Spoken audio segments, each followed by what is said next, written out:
Let's go. Okay.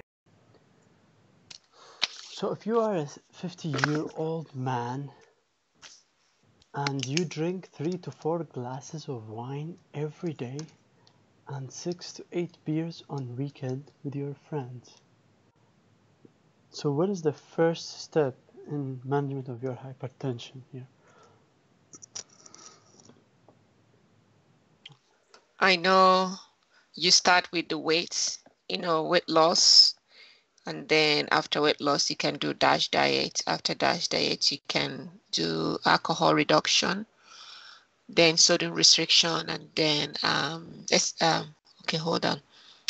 DW days dash alcohol, sodium restriction, and then what is E again? No. I reversed it. So you do the weight loss, you do the DASH diet, and then exercise, and then sodium restriction and alcohol is the last. Yeah, so this is the thing. Yeah, so it's all these Yosemite questions, it's case specific. So that's the so if they tell you the BMI is normal and he quit smoking 2 years ago, but now he's drinking like 3 to 4 glasses of wine every day. Yeah, alcohol reduction. So the first thing you would reduce the alcohol. So it's a case specific. You're right, is the most effective one is a weight loss. Okay, but this is for someone who has overweight or have a BMI high. Okay, so it's important to read the risk factors, and that's the annoying part sometimes. Like they tell you, like what is the risk factor, and the case is so long, like 10 lines, and you have to read it again and see what risk factor that you have to reduce and stuff like that. Okay, let's go to the next one. Yeah, I'm gonna try. Hopefully I'll finish the whole cardio today. Okay, so because tomorrow I want to do a new topic. Yeah, cardiology is one of the biggest one. Like it took longest time because there's a lot of questions for cardio. But dermatology is not much. Maybe dermatology is 1 hour, less than 1 hour. We can finish it. Yeah, and then we can move to the other topics. Hopefully we'll. I'm trying to finish the whole UWorld by the end of this week. I'll try my best. Okay, we'll see what happens. Okay, so if you are a 38-year-old woman with occasional palpitation and you describe it as fast and regular heartbeat, and you have 3 such episodes over the past 2 months, each one lasts for 2 hours. So I examine you, I found the apical impulse displaced to the left, and the third heart sound is heard at the apex in the left decubitus position. And there is a hollow systolic murmur that's loudest at the apex and radiate to the axilla. So what's the most likely cause of this patient condition?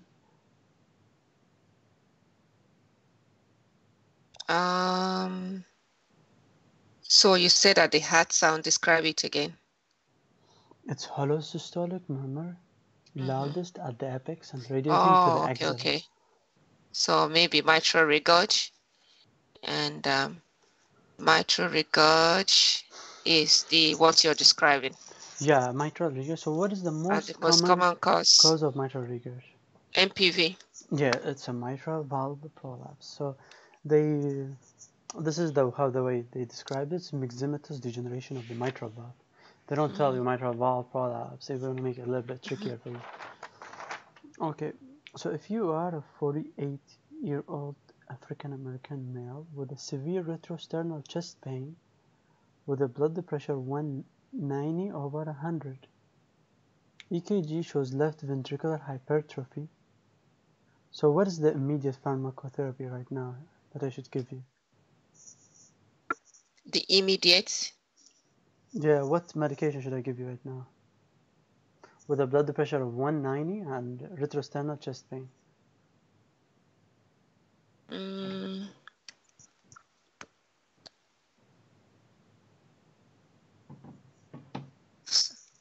So this is hypertensive, emergency, urgency. You can do, okay, let's see. African American. I know African American, if it's just like regular, if you want to start them on treatment, you can do thiazide. you can do calcium channel blocker. But So this is different this because is why this is high. This is urgency. yeah, there is retrosternal chest Is pain, huh? is it not like hydralazine? I don't know. No. So when you have a retrosternal chest pain with a blood pressure of 190, that's most likely aortic dissection. Oh, beta blocker. So the first thing you give him labetalol. Okay. Okay. Oh well. Thank God that we have more clues. You're giving us just one line, which is okay. Yeah. That's I'm making it like harder so that you will be able. So once you know them from the minimum amount of information, you save you a lot of time on the exam. Yeah. So this you give them beta blocker. Okay. Type 1 involved the ascending and treated with medical therapy and surgery, while type B it's a descending and usually treated with medical therapy alone. So that's the difference. Okay.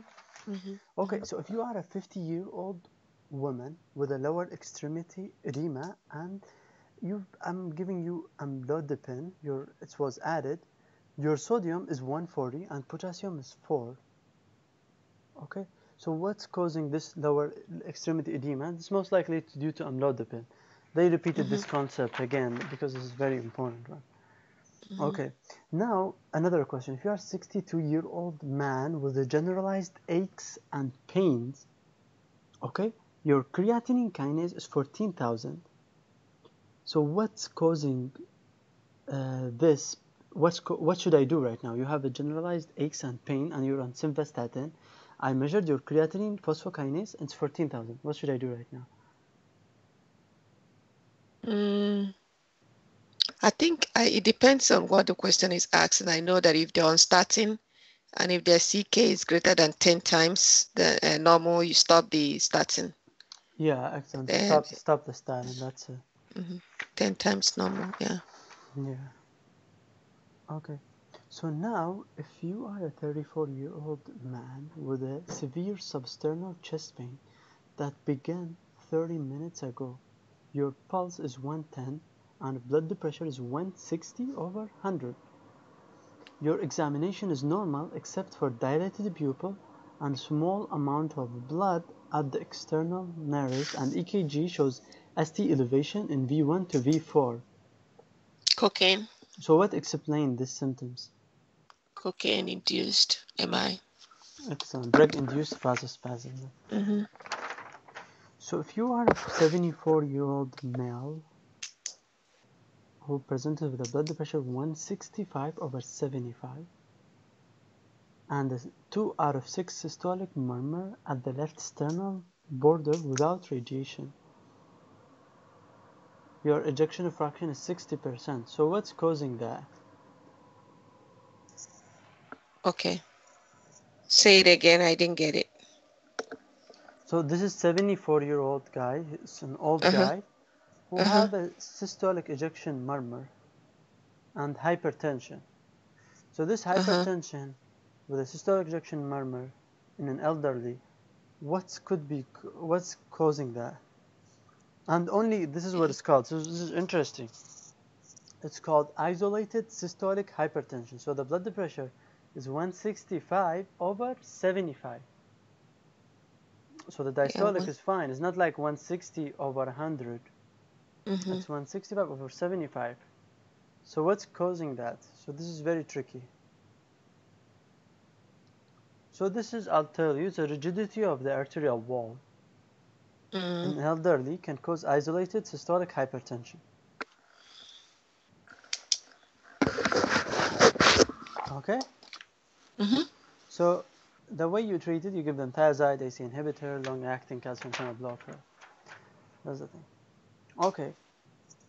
If you are a 32-year-old woman who presented with a worsening dyspnea on exertion 1 month after returning from a vacation in Texas. Okay, now you wake up during night with choking sensation that improve only with sitting up.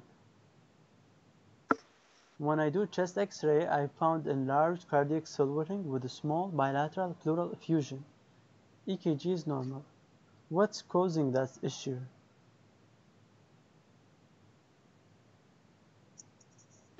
So 32-year-old female that just came back from vacation in Texas Yeah. and is now having like CHF symptoms, Yeah, with dilated heart. dilated cardiomyopathy. Yeah, and pay attention to the age. It's 32, so that's a big flu. Mm-hmm. Maybe so dilated things that can be viral. It can also be, will it be like fungal? That's where you see it in Texas. Yeah, excellent. It's like exactly B virus. Yeah, it's a viral infection. Yeah, it's a viral infection. One time, it's funny, I felt bad. Like, there was a guy, like, he's young, he's relatively young, and construction worker and stuff. Mm-hmm. So he had this viral myocarditis, and he got admitted, and dilated heart, and he's tachypnic, and he was a little bit overweight, so he was scared. But most scared, he said, like, what's the bill that I'm gonna get in the mail? I hope that not gonna charge me like 6,000 or something. So he was scared from that, in addition to the symptoms that he had.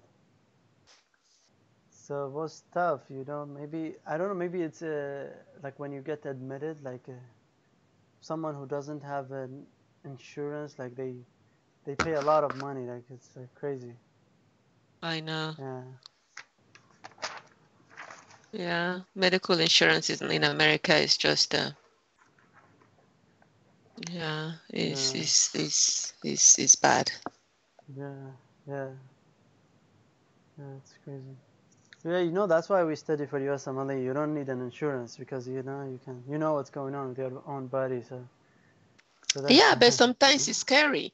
See, when I did my clinical rotation, I have this doctor that works in the emergency room. yeah, And he's on contract. You know how when they work in the emergency room, emergency room is not part of the hospital, so their job is contracted. yeah, So when your job is contracted, you don't have benefits. They pay you, more money, and then you go get your own insurance. Okay? yeah, So he didn't have insurance, and yeah. his wife got sick. His wife was diagnosed with breast cancer. Wow. Yeah. So look at him in the emergency room taking care of other people while his own wife is like at home dying because they don't have insurance. It's very silly. Really? Wow. Yeah, because I was asking, I said, how come you didn't get insurance? He said, because, it's so expensive to, get insurance, on your own, private insurance. Yeah, so, because, when they work in the emergency room, they pay them more. They pay them a lot of money because, they're on contract, they don't have benefits. Wow, that's interesting. Wow. Wow. So that was Never heard really of that. bad. Wow. Yeah, if you ask most of the doctors that work in the ER, they do like contract job. Yeah, the ER is not part. Most of the time, it's not part of the hospital. It's managed by another group. Hmm. Wow, that's scary. Wow. I said, Okay. if they pay you a lot of money, go get insurance. Yeah, that's why they pay you a lot of money. Yeah, you're right. Yeah. Yeah. Yeah. Uh, Okay, so if you are a 63-year-old woman, that's a good case. And you develop left-sided weakness. So when I do cardiac examination, I found diastolic rumble at the apex. And echo shows mass in the left atrium. So what's causing this left-sided weakness? okay, you said diastolic rumble. Mm. Diastolic rumble will And mass be on the echo. mass on the echocardiogram. Mm. And what is the presentation again? Left lower extremity weakness? Yeah, everything else is fine. So if anything positive, I'll give it to you. So that means the fever, no abnormal blood pressure or anything really. So this is very important. It's called Okay, I'm thinking, myxoma. yeah. Yeah, this is 80% is in the left atrium, so it can be present with constitutional symptom. Can have fever, weight loss. Okay, Raynaud. This is like constitutional symptoms of someone who's having cancer. and then it can cause heart symptoms like mitral disease, can cause early diastolic rumble, can cause CHF symptoms, and can go to different part of the body, to the brain, can cause stroke. Okay, and can cause lung symptoms too. Okay, the way you diagnose is with the transthoracic echo, but the transesophageal echo is the most sensitive test. How do you treat it? Is it anticoagulation? Surgery, just take it out. Okay, so if you are a 32-year-old male with a sudden onset excruciating chest and neck pain, so when I examine you, I found pectus carinatum deformity. So what's going on with you right now? Aortic dissection? Yeah, because of Marfan. This can cause early diastolic murmur. Marfan syndrome. Yeah. So if you are a 64-year-old male who presented to the ER with chest pain and shallow breath, your EKG is ST segment elevation in all limbs and the precordial leads except AVR. How can I treat you? So ST segment in all leads, like pericarditis. Yeah, just give him non-steroidal anti-inflammatory drugs. NSAIDs. If you have S3 on heart sound, how can I treat that? If you have what? S3. S3 on heart sound? Yeah, S3, yes. Okay. CHF? Yeah, give him IV diuretic. Right. So we have the digoxin toxicity. What are the GI symptoms and what are the neurologic symptoms? Okay, somebody else should answer that question. Yeah, the GI symptoms can cause anorexia, nausea, vomiting, abdominal pain. And the neurologic can cause fatigue, confusion, weakness, and the most specific is called color vision alteration. Yeah. And then the heart, the most dangerous one is the heart side effects, cause life-threatening arrhythmia. Okay, so if you are a 64-year-old male with extremity edema and abdominal discomfort, when I do chest X-ray, I found spotty calcification along the left heart border. Echo is enlarged atria, normal left ventricular wall thickness. Okay, so what's going on here? Okay, sorry. Repeat one more time. So even if you forget everything, when you find on chest X-ray spotty calcification along the left heart border, this tells me one thing. Spotty calcification, pericarditis, constrictive. Yeah, constrictive pericarditis. Constrictive because Kanak sign, okay, knock, pericardial knock, increased JVP, peripheral edema, dyspnea, Cosmo sign. And how do you diagnose it on JV pulse tracing? You have prominent X and Y descent. Okay. That's the initial diagnosis. No, initially you give them EKG, you will find atrial fibrillation with low voltage QRS complex. And then you order imaging, you found thickening and calcification. And then when you do JV pulse tracing, you'll find prominent X and Y descent.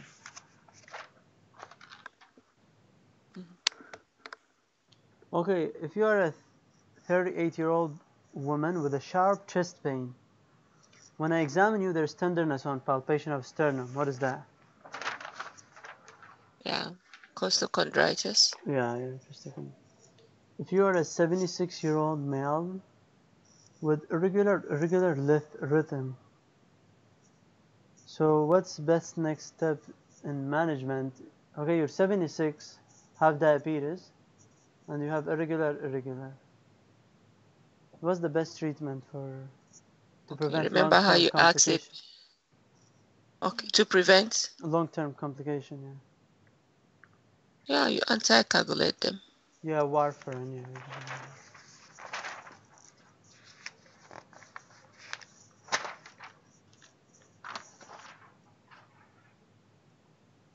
So what is the most important risk factor for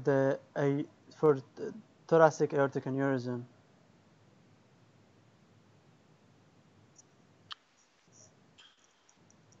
Thoracic aortic aneurysm, the most important risk factor? Mm-hmm. Okay. I know for the AAA is smoking. Yeah. For the thoracic, is it CAD? Is it It's the most, it's smoking and can cause atherosclerosis and cause aortic aneurysm. So this is what I want you to know. It's very tricky the way it's present. It's present with widened mediastinum, but not. It's present with big chest pain for the past 2 hours. That's how they present. And on the exam, you have clear lung, clear heart sound, EKG will be fine, cardiac enzyme will be fine. So everything is fine. Blood pressure is fine. So you don't have, just to differentiate it from dissection. So you don't have anything abnormal, only chest pain and widened mediastinum. Vague chest pain, not severe. Okay, that's thoracic aortic aneurysm. So it can be ascending 60% of the cases. It's associated with Marfan and Ehlers-Danlos syndrome. But the descending associated with atherosclerosis. Okay? So that's it. And on chest X-ray finding, you may have increased aortic nub, tracheal deviation, and wide mediastinum. Those are the X-ray manifestation of thoracic aneurysm.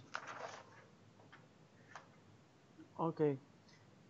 So now, if you have if you're a 30-year-old male, you have a chest pain worse with leaning forward, and your BUN of 62, and creatinine is 3.8. What's best treatment for that? BUN of what? So creatinine is 3.8, and BUN is 62, and you have pericarditis. Oh, so for this one, you do like dialysis, Excellent, uremic? yeah. So the indication for dialysis is called AEIOU. A for acidosis, pH less than 7.1, refractory to medical therapy. E for electrolyte abnormality. There's symptomatic hyperkalemia or severe hyperkalemia more than 6.5, refractory to medical therapy. That's an indication for dialysis. I is for ingestion, for example, methanol, ethylene glycol, salicylate, lithium, valproate, carbamazepine. Lithium obviously should be more than 4 milligram or more than 2.5 refractory to medical therapy. O is for overload, like volume overload, refractory to diuretic, you dialyze them. Or U, uremia, like symptomatic encephalopathy, pericarditis, and bleeding. Okay? Good job. Now, if you are a 72-year-old male brought to the emergency after losing consciousness while getting out of the bed, okay, and you had decreased appetite and diarrhea 1 day before the presentation, so what do you expect will happen to the BUN creatinine ratio? Okay, so likely we have a orthostatic hypertension, and so you have like decreased load. I say decrease. What do you call it? Prerenal azotemia, right? Yeah, you have increased BUN over creatinine.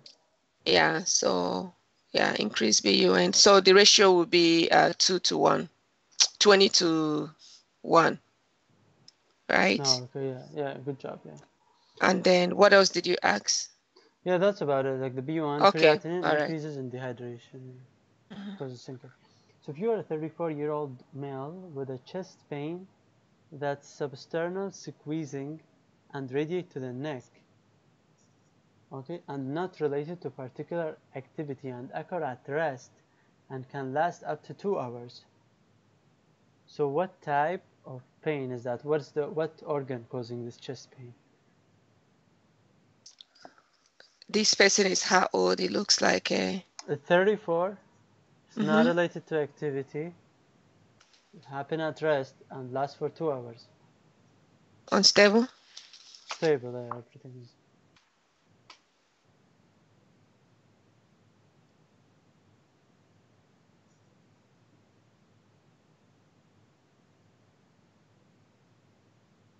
Hello? Hello, yeah, I can hear you. Do you say unstable or stable? No, stable, stable. Why will it be stable if it happens at rest? I thought stable would be with exhaustion. And unstable will be with rest. No, I thought you were talking about hemodynamic, stable or unstable. Yeah. Oh. He's stable hemodynamically, yeah. So this is very good question. I like this question. There's a lot of the time that we think when you have chest pain you order EKG and stuff, but in reality this is esophageal disease causing this pain. Is what? It's an esophageal disease. It's a diffuse esophageal spasm. Oh, okay. Can cause that, or GERD, or esophageal nature, because it's not related to rest. Okay, it's not a heart condition. So you gotta differentiate between the heart usually substernal, radiate to the arm, shoulder, worse by exertion and relieved by rest or nitroglycerin. While the pulmonary, for example, pleurisy, pneumonia, pericarditis, PE, usually sharp, stabbing, worse with inspiration. Okay, in PE, pneumothorax, they have respiratory distress and hypoxia too with it. That's how. If it's aortic chest pain, dissection, intramural hematoma, causes severe tearing pain, radiating to the back, elderly men with hypertension and risk factor for atherosclerosis. Doesn't. But the esophageal chest pain, present non-exertional, relieved by antacid, upper abdominal pain and substernal, and associated with regurgitation, nausea, and dysphagia, nocturnal pain, can happen at night. And the other thing lasts for 2 hours. That can happen in esophageal, doesn't happen in other stuff. Okay, musculoskeletal, it's if you have persistent and prolonged pain, worse with movement or change in position, and follow a repetitive activity. Okay? That's the thing. Okay, so what drug that you need to do a pulmonary function test before you prescribe?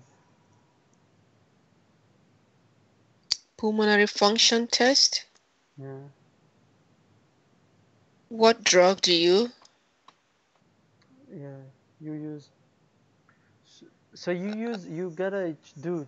Are you talking about methacholine and things like that? I don't understand the question. Yeah, so this is the concept that I want you to know, that you gotta do baseline chest X-ray and pulmonary function test before ordering amiodarone. Okay? Because yeah, it wasn't a very clear question. Huh? What is it? It wasn't a very clear question. Yeah, like those. So this is like, just know the idea. Many drugs that you would need baseline. Huh? Could be many drugs that you would need baseline stuff for. I know, yeah. Oh. Yeah, but pulmonary function test. You should have said for amiodarone, what's the baseline test to do? I think that would have been better. Yeah. But this one you gotta know, like for amiodarone, you gotta know liver function test, baseline chest X-ray, pulmonary function test. You gotta do them before you order amiodarone. Yeah, I think we know that. Just the way the question was worded. Yeah. So if you are a 72-year-old female who was admitted to the ICU with severe chest pain, and the EKG shows like irregular, like there's no any QRS, no P wave, no nothing. So what do you do right now? Like EKG is silent, like one line. Yeah, asystole. So first you check and make sure the lines are connected. Yeah, that's always one thing you check. And then you, if it's asystole, you don't shock. You can do CPR for 2 minutes, IV assess, epinephrine, and then repeat. Is that what you were looking for? Yeah, don't so know. this is ventricular fibrillation. Okay, so any ventricular fibrillation and or pulseless ventricular No, tachycardia. no, no, no. It can't be ventricular fibrillation. You said one line. One line is asystole. Ventricular fibrillation, you're talking about monophasic, right? Yeah, it's Asystole is one line. yeah, asystole, but when you have like small lines, like few, it's not exactly one line, like it's just a small Okay. irregular like movement, but there's no Okay. definite P wave and QRS. So any of those, like you start with defibrillation, you're right, and the time to defibrillation is strongly correlated with the survival. That's a very important. That's the most important determinant of the long-term survival. Is the time. You got it. The fastest, the better. Yeah, differentiate it next time. Asystole is one line, like a flat line. Nothing, no electrical activity. Yeah, yeah. VFib will be like, little, what do you call monophasic pattern. Yeah. Yeah. There is something going on, but no, like you said, no P wave and no KRS. But it's not a flat line. It's not like a one line. Yeah, it's not a flat line. Yeah. So how about, so to control someone presented with hypertension, what is the most effective method in controlling hypertension in general? Weight loss, right? Yeah, the first thing, weight loss. After that, the DASH diet, Mm-hmm. which is high fruit and vegetables and low saturated fat. The third one, exercise. The fourth one is dietary sodium, less than 3 grams per day. And the fifth one is alcohol intake. Okay, you decrease alcohol intake. So that's the thing. But sometimes they tell you the patient BMI is normal, like 22/0.9. So in this case, you got to be careful. So you don't recommend weight loss. In this case, you recommend DASH diet. Okay, but if they tell you that if the BMI is high, then you recommend weight loss. So it's case specific. They kind of play with it, and it's a very important question. So you gotta Okay. you gotta see which one that the patient is doing. Like if the patient exercising, like you don't wanna give them tell them to exercise and stuff. So these types of questions, you gotta read the whole case and see which one he's not doing and recommend that. Okay. So if you are a 64-year-old male present with palpitation and progressive shortness of breath, your blood pressure is 182/100, heart rate is 120, and irregularly irregular. Your lung exam shows bibasilar crackles, and there is 2+ pitting edema of the lower extremities. So what's responsible for these symptoms?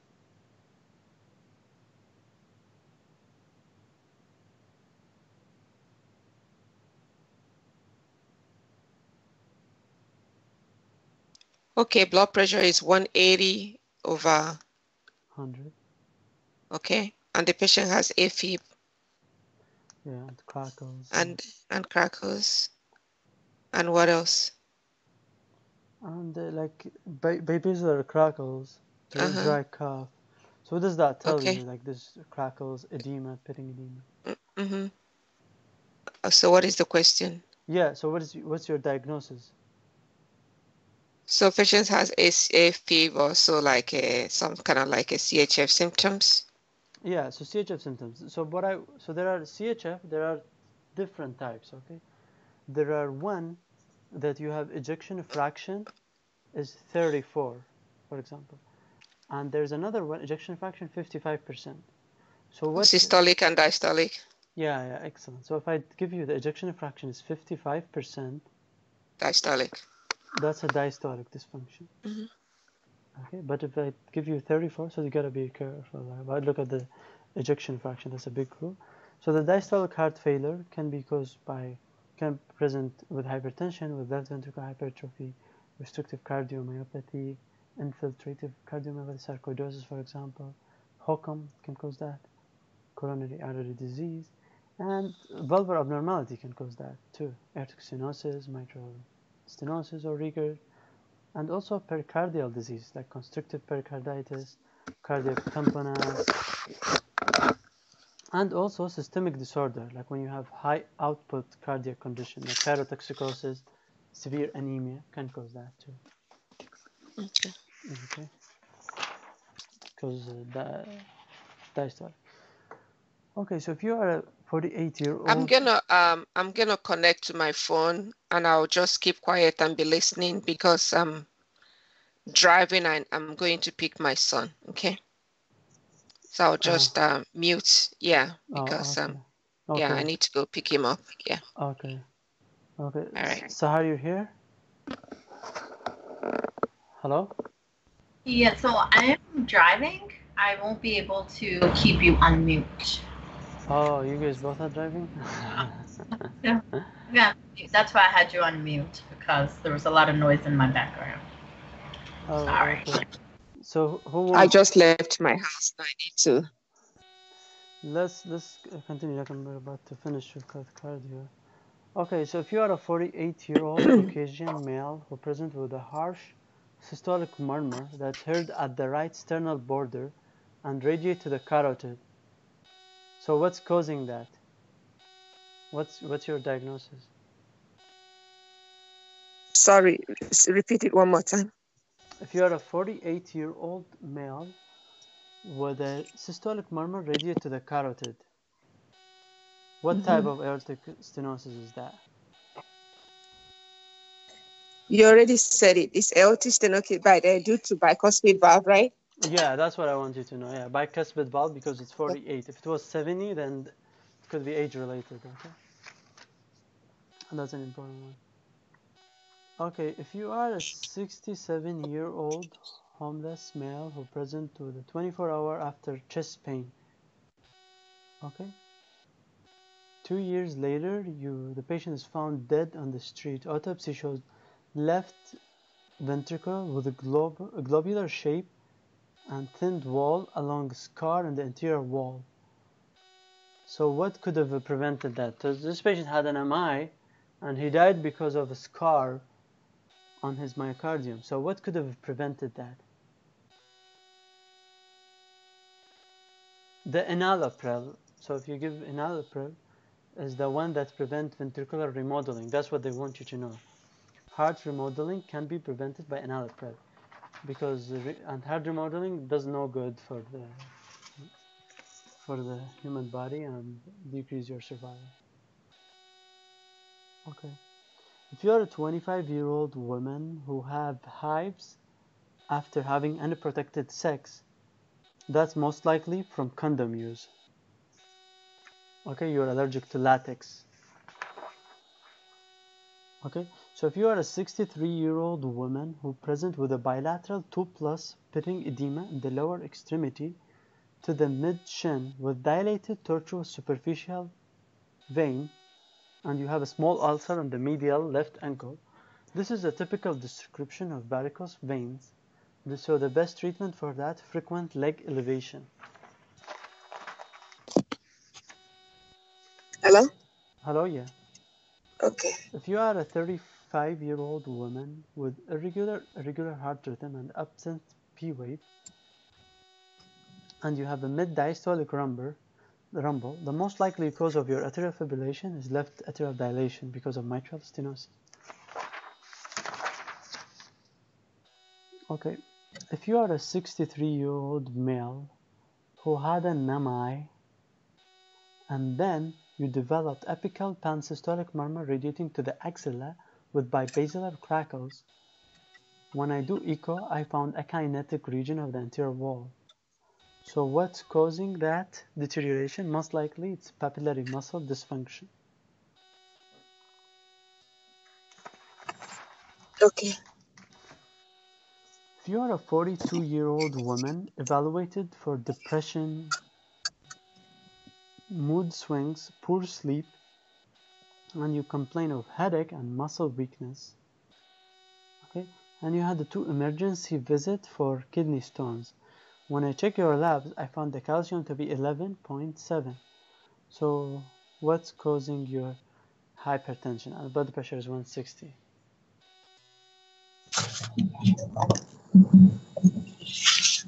It's a most likely hyperparathyroidism. It can cause kidney stone and hypertension. Okay. If you are a 40-year-old woman An EKG shows an atrial fibrillation with rapid ventricular response, then you better and you have weight loss with atrial fibrillation and lid lag, then you better be on propranolol because this is hyperthyroidism. Okay. Okay. Now, if you are a 47-year-old male with HbA1c 7.2, then you better be on statin because this is diabetes, lifestyle modification plus rosuvastatin. Okay. So if you are a 62-year-old female with holosystolic murmur, then this is most likely mitral regurg. Okay. If you are a 66-year-old male with irregular rhythm, and then when they ask what is the anatomic origin of this arrhythmia, this is the pulmonary vein. Yeah, it comes in from atrial fibrillation.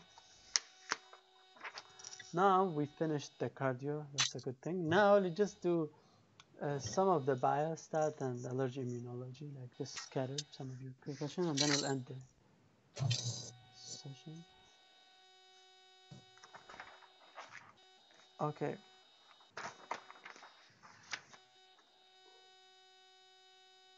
So the prevalence, there's a law, you just keep in mind, prevalence equal incidence by time. So if they give you one, you can get the other if they give you the time. Okay. So, and then they ask sometimes if you improve the quality of treatment of diabetes, you increase the prevalence. Why? Because improve the quality of care.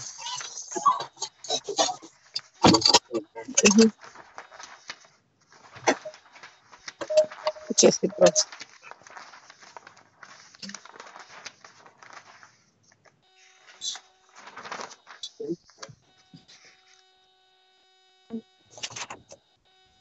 So what is generalizability?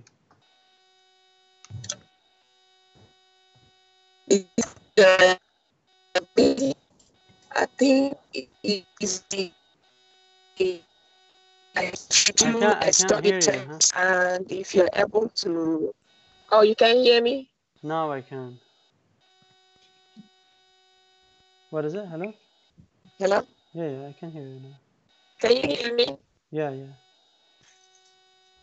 Okay, I said if you do like a study test and that study you were able to, apply it to the like other populations or outside something like that, able to reproduce the same result or something like that to right? Like if the study is applicable, validity of patient to other population. If it's available to other population, you can generalize it. Yeah, that's about it. Okay. Why not? So if you choose both groups have similar distribution of characteristic, why do you do that? In clinical Is it trial. like matching? Yeah, so that to make randomization successful. That's why. To make randomization successful. Okay. So if patient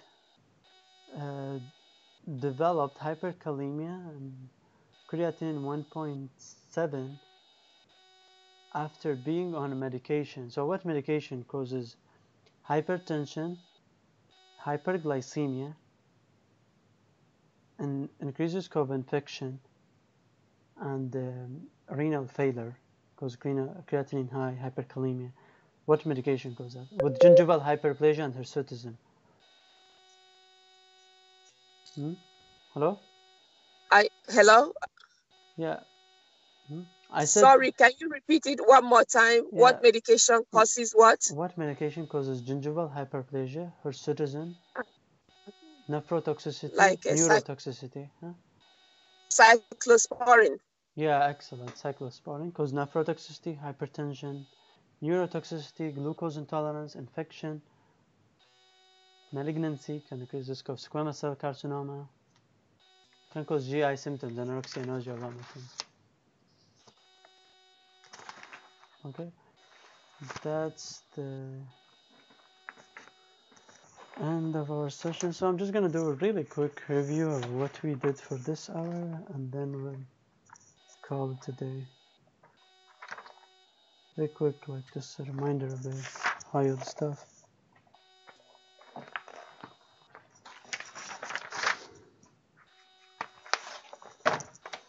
Okay, spotty calcification, that's constrictive pericarditis.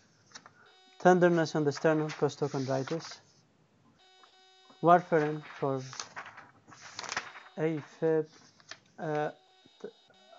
ascending thoracic aortic aneurysm associated with Marfan, while descending associated with hypertension.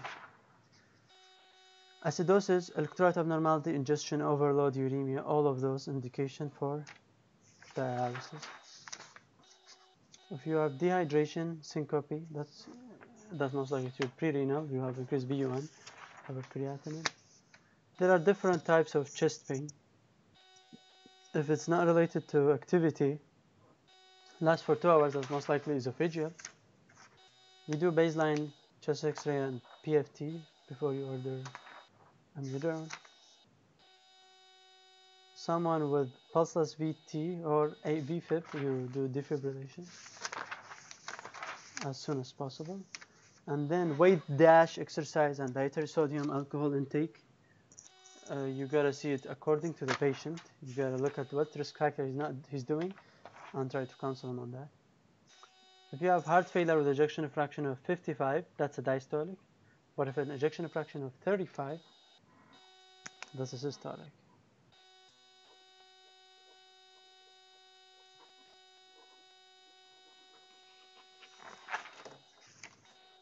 If you are a 40-year-old guy with a systolic murmur radiated to the carotid, that's most likely bicuspid valve. Enalapril is the best medication to prevent ventricular remodeling.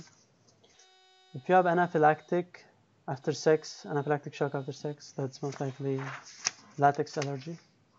Varicose vein management is due to by leg elevation, exercise, and compression starting. Mitral, you have diastolic murmur with irregular rhythm and absence V wave. That's most likely left atrial dilation. That's what caused the AFib. If you have pansystolic murmur radiate to axilla, that's most likely papillary muscle rupture. If you have renal stone with hypertension, that's most likely parathyroid disease. If you have weight loss and atrial fibrillation, I'll give you propranolol. If you have HbA1c 7.2, you gotta be on statin if you are 40 years old. If you have holosystolic murmur, that's most likely mitral regurg. Irregular rhythm originated from pulmonary veins.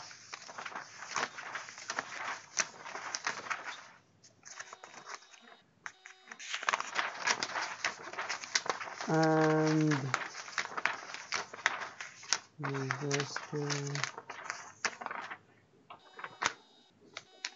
cyclosporine causes nephrotoxicity, hypertension, neurotoxicity, glucose intolerance, infection, malignancy, gingival hyperplasia, and GI symptoms.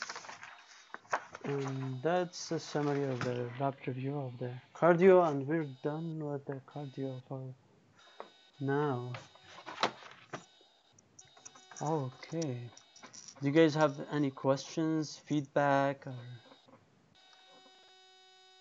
anything? Hello?